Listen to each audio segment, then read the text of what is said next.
Boa noite, torcedor tricolor. Quem fala é o Igor. Esse aqui é mais um vídeo pro canal Flupedia. Sejam todos bem-vindos. Então, fiquei afastado um mês das gravações. Para quem não sabe, eu tenho um probleminha na vista, então eu fiquei um bom tempo afastado. Fiquei impossibilitado de gravar.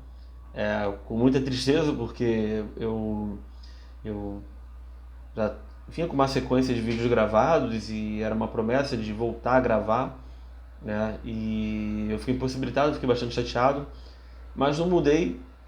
No Twitter continuei dando minhas opiniões após as partidas. Era o que tinha para ontem, para anteontem, para esse mês, mas já estou recuperado e pretendo em breve voltar a gravar em sequência. Outras vezes eu vou ter que parar de gravar por conta disso, que é um problema crônico, não tem cura, então eu vou só tratando essa blefarite aos poucos, né? Mas vamos para os vídeos, vamos falar sobre o Fluminense, que é o mais importante para a gente.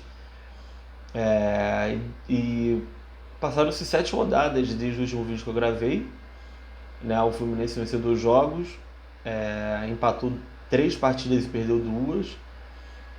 Até aquele momento o Fluminense ainda estava invicto, o Fluminense estava numa sequência muito boa defensivamente, o time parecia estar bem compactado, com as ideias se encaminhando, a gente tentando entender como o Roger queria o time, e a gente estava conseguindo entender no começo do Brasileiro, mas algumas coisas ocorreram nesse meio do caminho, né? Nessas 7 rodadas. Principalmente o time não conseguiu, o Roger não conseguiu repetir a escalação. O Fluminense começou a poupar e poupou meio time num jogo, poupou 2 jogadores em outros jogos. E ele não conseguiu repetir o time que jogou, por exemplo, contra o River na Argentina, que foi o jogo mais impecável do Fluminense no ano, né? Então, o jogo mais similar que ele conseguiu escalar foi contra o Flamengo, né? Que, tirando o Nenê, o restante do time jogou contra o River Plate. O Casares substituiu o Nenê. Então, o Roger teve essa dificuldade de montar o time, era natural, porque a sequência é muito grande, o Fluminense está em 3 competições. Num dos vídeos que eu gravei lá atrás, a gente já vinha dizendo que o Fluminense teria que ou escolher uma competição para deixar de lado, né, e focar em outras 2, né, principalmente nas de mata-mata. No Brasileiro ele poderia, entre aspas, ter uma chance de correr lá na frente, caso tivesse algum tipo de revés nas outras 2 competições, né? O Fluminense sofreu com lesões, o Fluminense sofreu com outros problemas, e aconteceu. O Caio Paulista ficou um tempo afastado, o Fred acabou se lesionando ontem, então ficou uma situação muito chata pra gente, principalmente perder o Fred. Mas eu também não vou deixar o que eu disse, né? Eu tinha comentado no Twitter que na terça-feira que o Fluminense sim tinha que jogar com o time titular ontem, porque o Ceará é um time enjoado de se enfrentar. Ano passado não perdeu no Rio de Janeiro, se não me engano, ele ganhou do Flamengo no Maracanã, empatou com a gente, ganhou bem do Vasco em São Januário. Eu não lembro quanto foi Ceará e Botafogo, eu acho que o Ceará ganhou o Botafogo, mas agora eu não lembro. O Ceará é um time até mais chato de se enfrentar fora do Castelão do que dentro, né? Na minha opinião, é um time mais físico do Campeonato Brasileiro, né? E a partida de ontem mostrou um pouco disso. Apesar que ontem o Fluminense fez um bom jogo, né? Eu acho que depois do jogo contra o São Paulo, o melhor jogo foi ontem. E eu não quero passar pano dizendo que o empate foi um bom resultado, não. Eu estou dizendo que a atuação foi boa comparada aos outros jogos que o Fluminense fez, até das vitórias que ele fez que ele conquistou contra o Cuiabá ou o Santos. O Fluminense jogou melhor. Mas é aquilo, né? A gente fica nessa linha de comemorar vitórias jogando mal e lamentar jogos que a gente não vence jogando bem. O jogo contra o São Paulo, por exemplo, o Fluminense foi dominante na partida e acabou empatando em 0 a 0 também. É um time que está empatando muito, né? Se a gente pegar o campeonato do ano passado, a pontuação do Fluminense ano passado é a mesma do Fluminense 2021 na atual rodada, que é a 10ª. A diferença é que o time do ano passado ele tinha uma vitória a mais e tinha uma derrota a mais. O time desse ano empata muito, né? Então não acho interessante. Obviamente, né? Vai ter jogos que você vai empatar o jogo, né? Você está perdendo, empata o jogo, é uma situação. Até aconteceu ano passado, por exemplo, né? Tava 2 a 1 no último minuto, o Danilo Barcelos empatou o jogo. Então ali é uma situação. Você está empatando o jogo, né? Mas fazer outras partidas lamentáveis, no qual o time empata, por exemplo, contra o Corinthians, né, que era um jogo que o Corinthians é um time muito fraco, um time muito frágil, né, e você empatar também tudo bem, né, você tem um jogador a menos o segundo tempo todo, mas é um resultado que você tem que lamentar, porque são 3 jogos em casa que o Fluminense não vence. Mas por fim, falando um pouco sobre o jogo de ontem, foi um jogo que o Fluminense teve quase o dobro de posse de bola, teve o dobro de finalizações, em finalização no gol, então teve também o dobro. E vai muito pela postura, eu venho reclamando muito, né? Nem sempre o Fluminense vai jogar como jogou contra o River no Monumental, isso é um fato, né? Ainda mais pela questão da importância do jogo. Mas principalmente é o querer ganhar, é o querer vencer. E tirando o jogo contra o River Plate, um pouquinho do jogo contra o São Paulo, o primeiro tempo do jogo contra o São Paulo, e uma boa parte do jogo de ontem, o Fluminense quis vencer a partida. O final do jogo contra o Flamengo também, os 20 minutos finais do jogo contra o Flamengo, que foi um jogo atípico, né, porque as substituições deram certo para o time, e o time melhorou. Nas outras rodadas o Roger mexia no time e o time piorava. Contra o Flamengo deu tudo certo naqueles 20 minutos finais. Só que ontem o time começou o jogo muito bem, o Caio Paulista fez aquele gol em impedimento, depois ele teve uma outra oportunidade, o Luiz Henrique ele teve uma finalização para fora, até ter lesão do Fred, e a gente tem que lamentar muito. Por quê? Porque o Fred, a gente sabe que o Fred tem uma idade avançada, ele não é um jogador, não é o Fred de 2012, que era o super artilheiro, mas ele começou bem a temporada. E se a gente reclama ainda do Roger, se a gente reclama que o Martinelli caiu de rendimento, se o Calegari caiu de rendimento, a zaga caiu um pouco de rendimento, até o Marcos Felipe, se tem um jogador que melhorou com o Roger foi o Fred, eu acho que é o único, né? O Caio Paulista também, mas principalmente o Fred, porque o Fred é titular desde o início da temporada, o Caio Paulista não é, o Caio Paulista foi virar titular agora. Então se você for pegar o número do Fred, o número do Fred é muito bom. Se for pegar o Fred com o Odair, o Fred com o Marcão, o número do Fred com o Roger é infinitamente superior, né? Então vai fazer muita falta, principalmente por quê? Porque quando a gente perde o Fred, a gente não tem nenhuma referência, e a referência não é só na área, é uma referência no sentido de liderança, é uma referência histórica, ele é um ídolo do Fluminense. Então vamos imaginar que o jogo acontecerá hoje. Cara, nós temos 11 jogadores, temos um time que é regular para bom, não é nenhum time espetacular, é um time nota 6, que é um time muito aguerrido, que tem muita vontade, isso é um fato, ganhando ou perdendo um time que tem muita vontade, mas não tem ninguém para decidir. Não tem, sem o Fred não tem.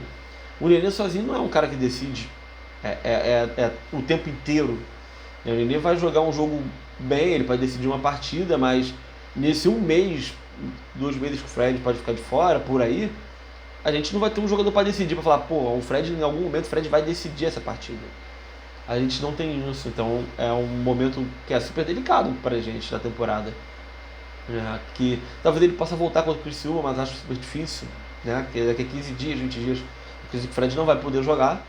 Então a referência, a gente ainda tem o Abel e o Bobadilha afastados, o John Kennedy tem essa situação do Covid, está voltando agora, então vai ter que improvisar com o Luca, por exemplo, a gente não sabe.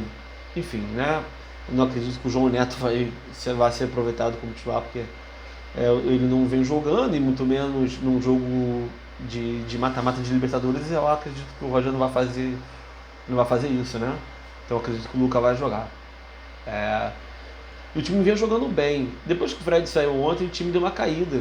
O time sentiu um pouco a saída do Fred, ainda mais que entrou o Luca. O Luca tem. A gente sabe que o Luca tem sérias dificuldades em certos movimentos com a bola. Né? É um jogador que pode. Eu brinco dizendo que ele é o Egídio no ataque. Que tem umas jogadas que ele pode decidir, outras jogadas ele é extremamente burro. E em outras jogadas você não consegue entender o que ele tentou fazer, em outras jogadas ele faz uma jogada muito boa, enfim. Ele é um jogador que você não pode confiar. Mas ao mesmo tempo ele também pode decidir em determinado período, né? Igual ele decidiu no Campeonato Brasileiro ano passado. Que ele marcou gols decisivos, foi contra o Sport, contra o Botafogo, né? Mas é muito aquilo. E o Ceará, uma coisa que eu queria muito dizer, que o Roger tem essa preocupação defensiva, mas ontem contra o Ceará foi um tipo de jogo ideal. Por quê? porque o Marcos Felipe só fez praticamente uma defesa o jogo todo, no chute de fora da área. Nem outros, o Ceará tentou chutar, mas teve um chute do Mendonça que ele chutou a bola para fora, na rede de lado de fora. E o Ceará não fez nada, o time marcou muito bem, o time do Fluminense, o time marcou lá na frente.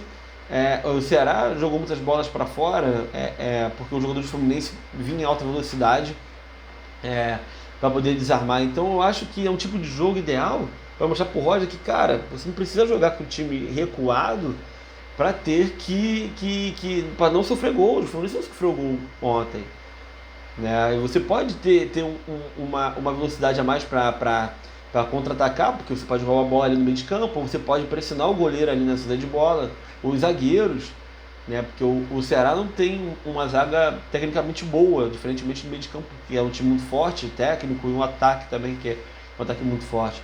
Então eu acho que é uma experiência que o Roger pode utilizar, né? Não é jogar igual o jogo contra o Atlético Goianiense, que foi uma partida bizonha, medíocre do Fluminense. Foi o tempo todo lá atrás, poucas chances de marcar um gol, né? Então eu acho que é um tipo de jogo que é interessante, porque ele não te dá o resultado esperado, mas ele te dá uma nova dinâmica de pensamento, né? E o Roger foi um pouco, como posso dizer, é um pouco radical na escalação, porque ele tira Nenê, ele tira o Casares e bota o Gabriel Teixeira. O Gabriel Teixeira fica naquela função ali do meio de campo, do terceiro homem de meio de campo, que eu acho que o Luiz Henrique poderia fazer, não o Gabriel Teixeira, mas ele achou melhor, até porque eu até entendo por quê. O Luiz Henrique ele é muito voluntarioso na marcação defensiva, né? Ele marca muito bem a saída de bola, ele é um jogador muito alto, que ganha, que sabe dominar bem, usar muito bem o espaço que ele tem, o corpo dele. E o Gabriel Teixeira é um jogador mais miúdo, mais franzino e que não tem essa questão de ser tão voluntário quanto o Luiz Henrique, né? E o Caio Paulista, fisicamente, é parecido no sentido, né, de altura, né, com o Luiz Henrique. Não fisicamente, porque ele é muito mais forte, mas o Caio Paulista faz essa função muito bem. O Caio Paulista, também como eu falei anteriormente, o Caio Paulista ele é um jogador regular. E ele é o jogador mais importante hoje do Fluminense. Então isso é bom e ruim. Bom porque você vê que ele é um jogador em evolução. Ruim porque ele é um jogador regular para bom. E só. Então a gente não pode ficar dependente de um jogador que é regular para bom. Nós temos vários jogadores para se extrair técnica e qualidade e não está sendo extraído, né? Então são muitas coisas que tem que se remendar no Fluminense. Por exemplo, a saída de bola que ainda continua muito lenta. O time do Ceará é um time que por exemplo, ele geralmente quer jogar. Ele joga como um Fluminense fora de casa, né? E o Fluminense, contra certos times, ele vai ter que jogar com a bola no pé, ou ser o porteiro desses times. O Fluminense vai ter que impor seu ritmo de jogo. Não só aqui, mas lá também. O Fluminense não pode inventar de querer jogar de uma forma mais retrancada no Paraguai, nem pensar. O Fluminense tem condições de ganhar o jogo lá e tem condições de marcar um gol lá. Então não vai imaginar um time querendo jogar lá atrás o tempo todo, ser o portando times mais fracos da Libertadores dos que passaram. Pode eliminar o Fluminense? Pode eliminar o Fluminense. Pode. Como o Libertad eliminou em 2011. Mesmo o Libertad terminando em primeiro e o Fluminense em segundo em 2011, o Fluminense tinha muito mais time que o Libertad. E ganhou aqui de 3-1. E poderia ter vencido demais. Chegou lá no Paraguai, foi fazer uma partida também medíocre para os padrões do Fluminense, para os jogadores que o Fluminense tinha, e foi eliminado. Caiu na pilha dos paraguaios e foi eliminado. Então, nesse tipo de jogo, principalmente você tem que usar a cabeça, né? Então eu acho que o Roger ele pode usar um pouco do jogo de ontem para pensar um pouco nesse modelo de jogo dele. E eu acredito que contra o Sport o time vai ser totalmente reserva, tirando o Martinelli, que deve jogar, porque o Martinelli não pega o selo. E o André ter jogado ontem, em alguns momentos o André mostrou personalidade, e outras ele estava um pouco nervoso, mas é natural, porque ele precisa ter ritmo de jogo. O André não vai fazer gol todo jogo igual fez contra o Flamengo, mas o André também não vai paçocar em toda a jogada. Quanto mais ritmo de jogo ele tiver, melhor. E como eu lá atrás defendi um time com Martinelli, Iago e até Calegari do meio, 3 volantes, igual alguns times do mundo costumam jogar, pode se fazer até com André, Martinelli e Iago. Eu não vejo nenhum tipo de problema, até porque o Iago é um volante que gosta de sair para o jogo, sabe finalizar bem de fora da área, já fez gol de fora da área nesse no Fluminense. e ao mesmo tempo pode ser o primeiro homem na marcação na saída de bola, como ele às vezes faz isso, quando o Fred está em campo. E se a gente for reparar no jogo de ontem, o Gabriel, o Caio Paulista quase fez o gol que está impedido no segundo minuto de jogo do primeiro tempo, e fez aquela jogada toda que quase culminou num golaço no segundo tempo, que o Richard tirou com a ponta do dedo. Então o Fluminense ele já entrou em campo ontem com a mentalidade de vencer o jogo. Não foram lances esporádicos do Fluminense. O Fluminense quis vencer o jogo do início ao fim, mas pegou um time também que é um time chato de se enfrentar. E a gente não pode negar isso. Mas eu praticamente lamenta, pela forma que o time se apresenta em campo.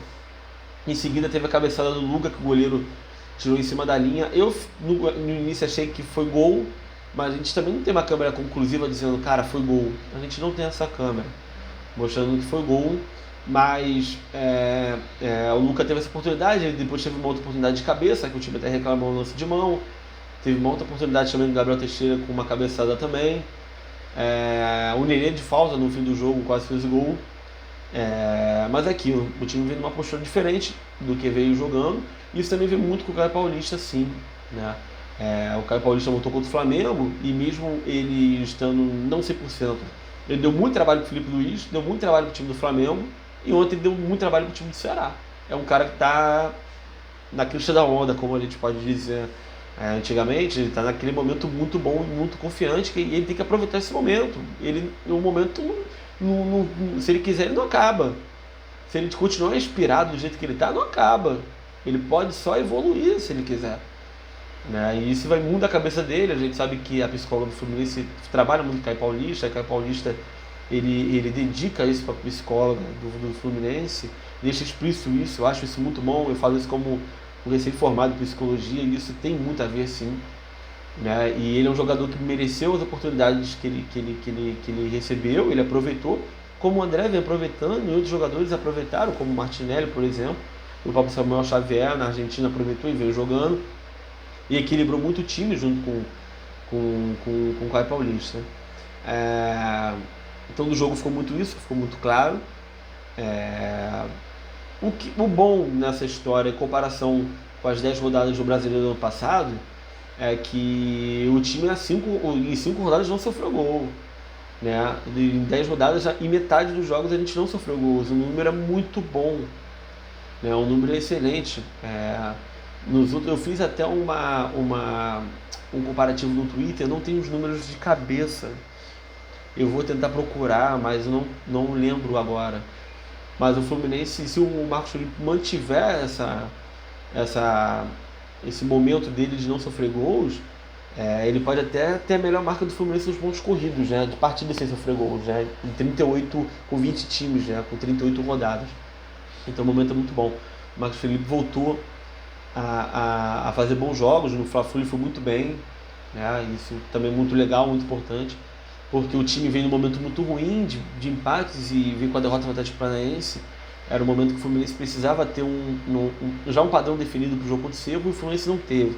Contra o Flamengo, com a volta do Caio Paulista, com um time mais parecido com o time contra o River, o time ele tentou jogar da maneira dele. Tudo bem, o Flamengo é um time que vai impor o ritmo dele, que vai finalizar muito mais, vai ter mais posse de bola, mas quando o Fluminense teve a proposta de jogo, o Fluminense conseguiu vencer. Isso é muito importante, ontem também. Então é o time que está mais breve do que se pode jogar. Concordo, sim, realmente sábado tem que ser o time em reserva, com o Martinelli jogando.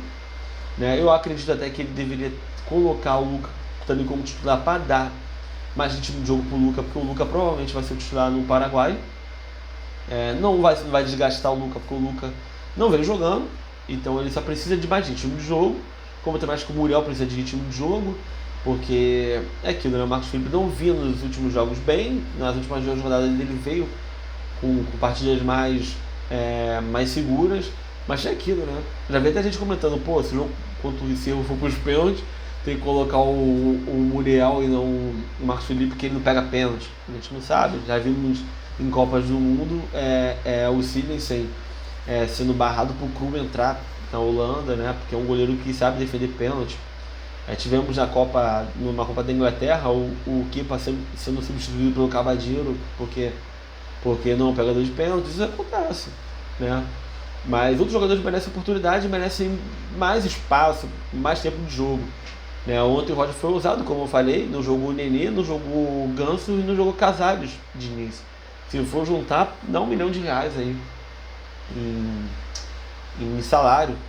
Se a gente for pegar, se a gente tivesse um elenco mais equilibrado, que a gente não tem um elenco totalmente equilibrado, né? Não é um elenco ruim, mas não é um elenco bem montado. Porque nós tivemos ontem 3 jogadores acima de 30 anos e camisa 10 no banco. Um jogador que tem 20 anos, que tem metade da idade do Nenê, por exemplo.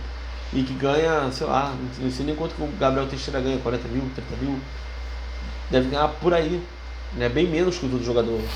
Né? E esse valor somado dos 3 que eu citei deve ser, sei lá, do Arrascaeta, por exemplo.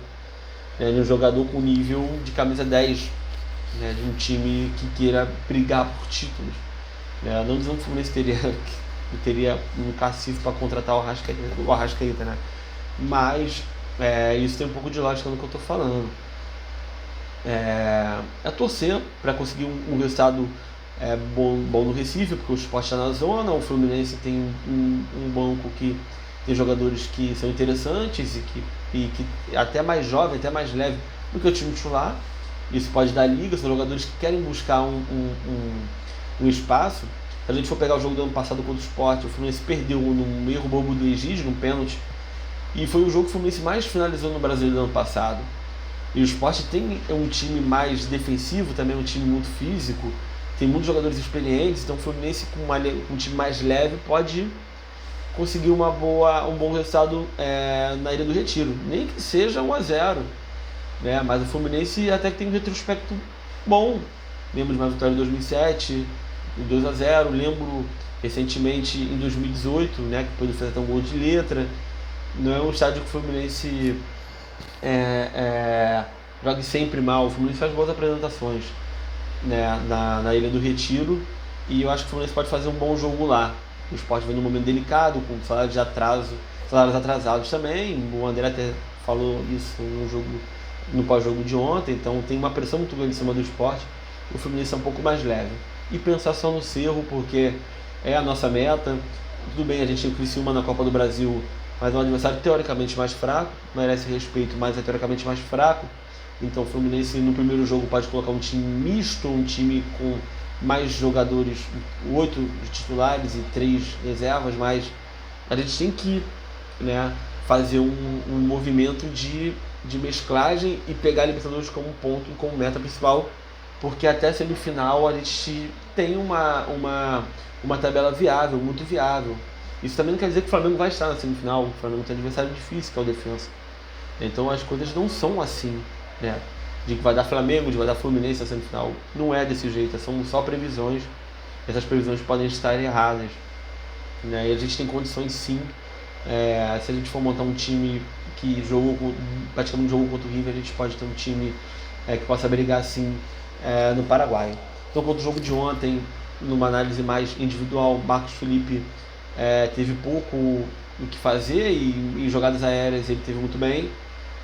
O Samuel Xavier é aquilo, ele faz o básico, ele não compromete e ele é um lateral, como eu já falei anteriormente, o Calegari não é um lateral. E o Calegari prejudica muito a subida dos atacantes, a gente já vinha comentando sobre isso antes. O Samuel Xavier sabe o momento certo de atacar, sabe defender, sabe se entender com o Caio Paulista muito bem, isso também tem muito a ver. Se você joga o Calegari e o Caio Paulista, a probabilidade de o Caio Paulista na vez render seja menor.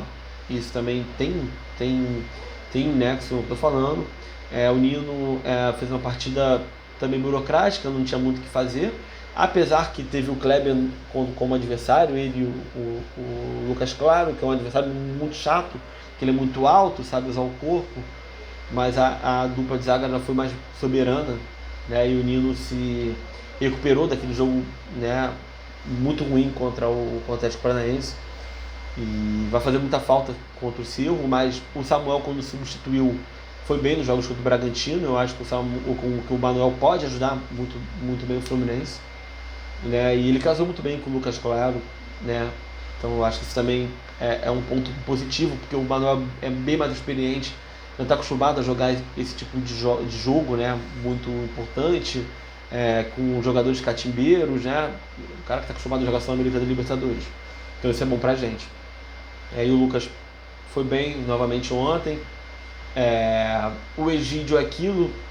Todo jogo o Egídio joga 4, 5 bolas para fora, para lateral, o que é extremamente bizarro.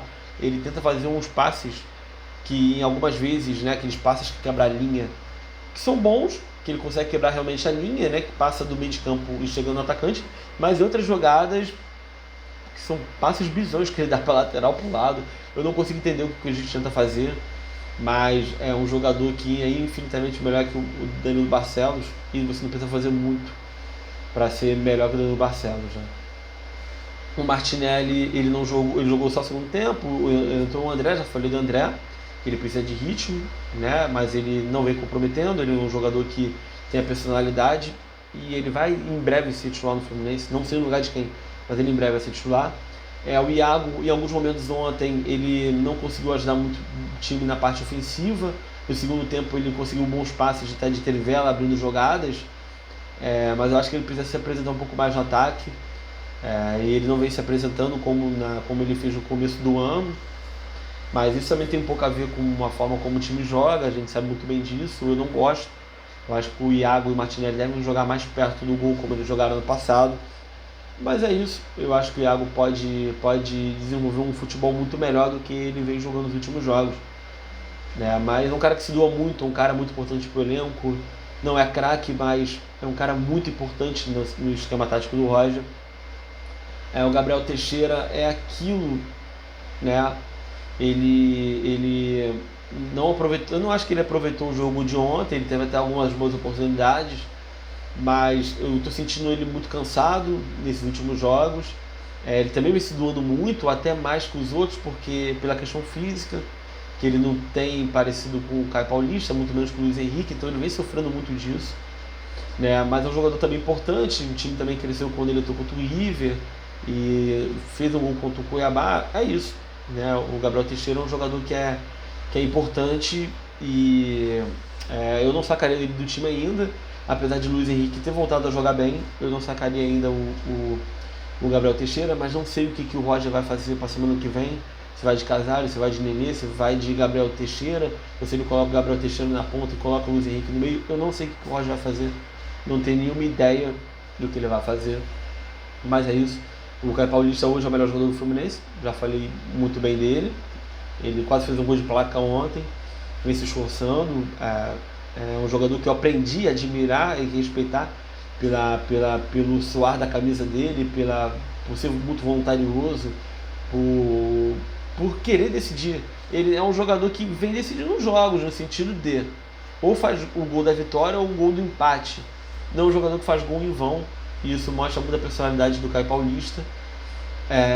O Luiz Henrique ele só não vem finalizando bem, a pontaria dele continua muito ruim.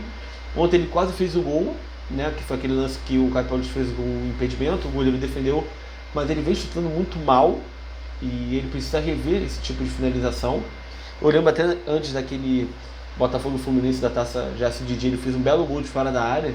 Eu acho que ele precisa ter um pouco mais de calma para finalizar, e ele não vem tendo, né? Mas ele pode voltar a ter a titularidade em breve. A gente, como eu falei anteriormente, não sabe como o Roger vai montar o time contra o Cerro. O Luca é aquilo, ele vai ter que ser a opção contra o Cerro, porque a gente não tem outra. Não acho que o Abel e o Bobatilha sejam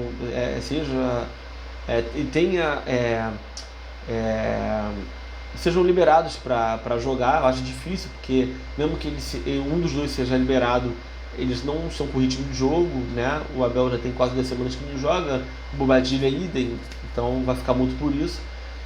O Roger, ele não vem, como eu falei, ele não vem repetindo o time, ele vem buscando alternativas depois do fatídico jogo contra o Atlético Paranaense.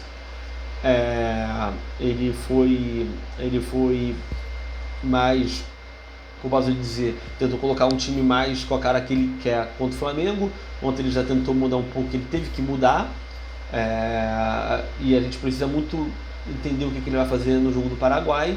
Ontem o time já deu uma certa evoluída, porque o time estava bem mais rápido, o time estava mais focado a vencer do que nos outros jogos. Isso tem um pouco da mentalidade também que deve ter mudado.